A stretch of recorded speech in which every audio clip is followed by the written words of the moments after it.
Hey, it's Bradbury from TheGuysThree. Going to do my deck profile for the deck I'm running this weekend, Mermail Atlanteans. You know, very good deck for right now. Now, I'm not going to waste time on a lot of stuff. Megalo, keycard, Wooling Glacia.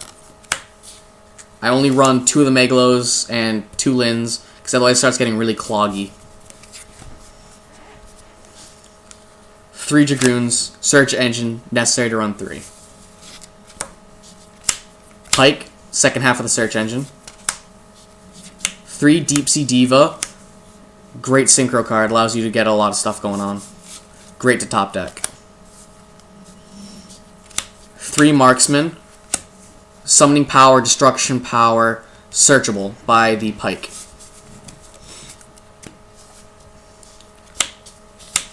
2 Heavy Infantry, removes problems, extra normal summons, goes with Diva. Very good synchroing power. That's the water section.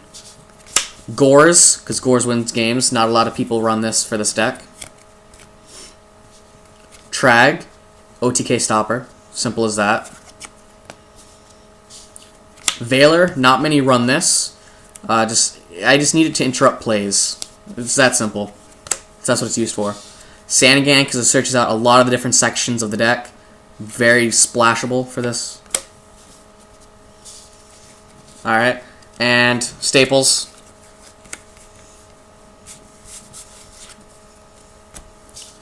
Two duality for the searching.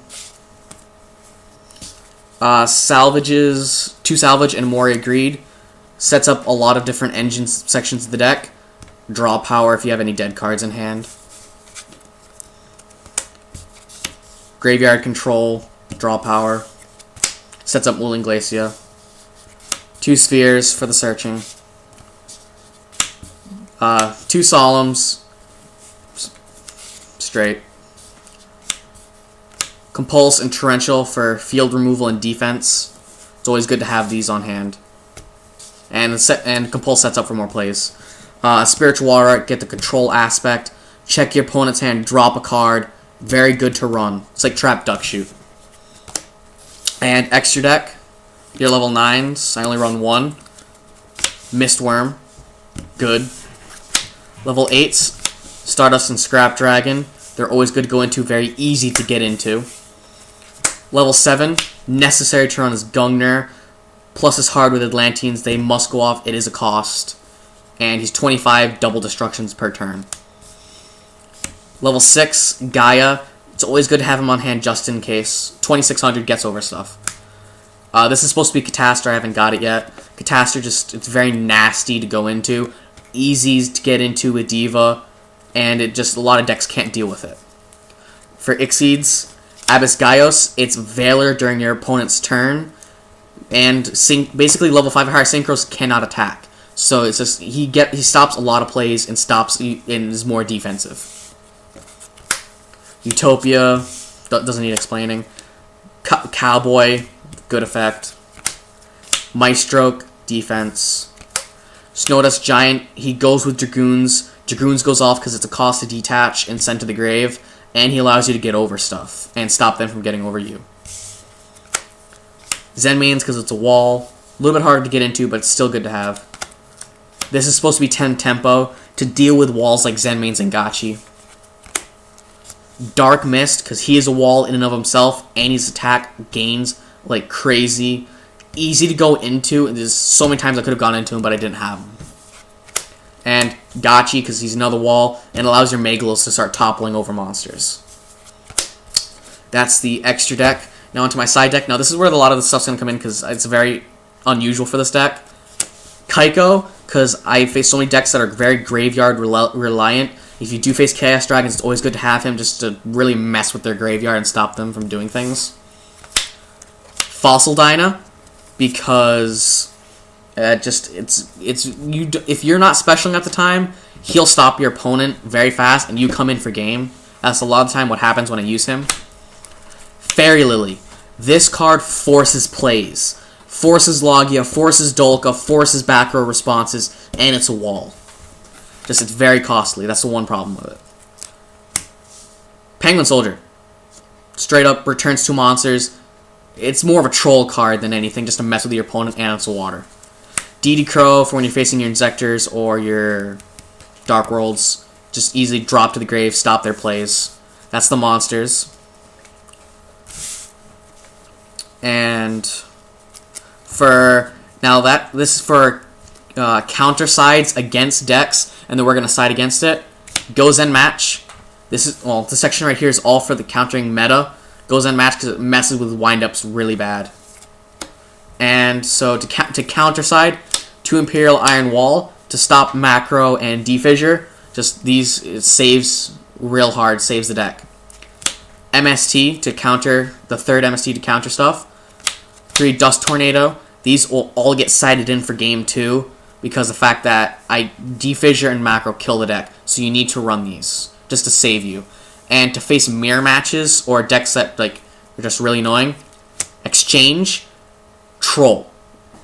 It just messes with decks. It allows you to give your opponent crap that they can't use and take stuff that you can use. And Mind Crush to stop wind-up loops and to stop Abyss Megalo, because they both must reveal, which allows you to chain this. It's the way that's been ruled. And it just allows you to kill cards out of their hand if they search a lot, which a lot of decks do now, especially Magdalene. And this gets their Madoltes in the graveyard if you use it right. Alright, so that's my deck.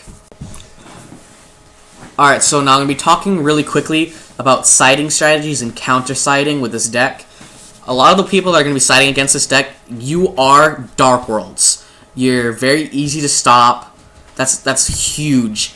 1-2 cards will kill the deck massively. That's why I'm going to go skip through this right here and talk about a lot of stuff you need to side and why. Now, the reason why Dust Tornado is really good is it's basically setting MST. The reason why this is so amazing is it's a trap card rather than a spell, and it allows you to do those really fast chains. Especially when the defissure comes out or a Macrocosmos comes out. This way it allows you those 3 extra destructions, and if you really want, no one uses the secondary effect of setting cards, but it just allows you to mess with your opponent a little bit. And this allows you to interrupt plays a little bit more if like you don't have the MST, or you'd rather keep the MST handed. These are good replacements to set down. Very chainable. It's very good, especially since you can only run 3 MST and 1 heavy, and Night Beams, which you can't activate during your opponent's turn. And the 2 Imperial Iron Walls. This card states that no cards, no matter where they're from, can be removed from play. That's very important for the side deck in my case, because especially since if they get the Rogue Macro, especially if you're facing Macro Rabbits, or if they play Defissure or they play Macro, this card stops it dead in its tracks. You don't want to chain it because that means that unless it's no matter what you're doing, because if you chain it, I'm not sure the way that works since which card is more recent, so which card gets the effect first. But this card allows you to this card saves your day right here. Stops everything you're doing from play, so that you can still make all your plays. Because if you have Megalo in hand and they got Defissure, you're done. You can't discard. You can't send to the grave. That's why it's important to run these. It's very hard, very easy to counter side with. You must, in my case, I side in every single one of these, almost guaranteed. Game 2, these all go in, just to see what my opponent's sides are, and for very defensive, and just allows you to just start messing your opponent up. And now for mirror matches are a little bit more tricky with this deck because of the way the deck runs. It just designed to nuke your opponent's field. These cards, these 3 in general, sided against them, no matter who's running them, is just always good. The way it works is Exchange. Most people don't like to run this because of the fact that the way the card sleeves are, and if you take a trap, they'll know exactly which one it is, siding this versus this. If you take it, it shows up which card is the one you took. But the good thing about it, if you're facing, say, Exodia, for example, like the way this card is described, or if you're facing mirror matches, this allows you to give them a dead card that that deck cannot use or the opponent cannot use, and allows you to take what you need or what you want, or, I use this to mess plays up. I'll take people's only outs. I'll take Dark Holes, take MSTs, things like that. And these, since Megalo and Wind Up Shark must reveal themselves, these allow you to chain and make your opponent minus like crazy. Because because the fact that they reveal Megalo, they drop 2. Chain that, they lose Megalo, they lose both, they don't get the searches. Same thing with Wind Up Shark. It allows you to kill Shark from the hand, so they only get like Magician's Effect, or they don't get a summon at all. That's why these are very good to run. So that's some really fast side decking ideas with this deck, along with quick meta removal. These cards just work. Alright, so yeah, I'm out.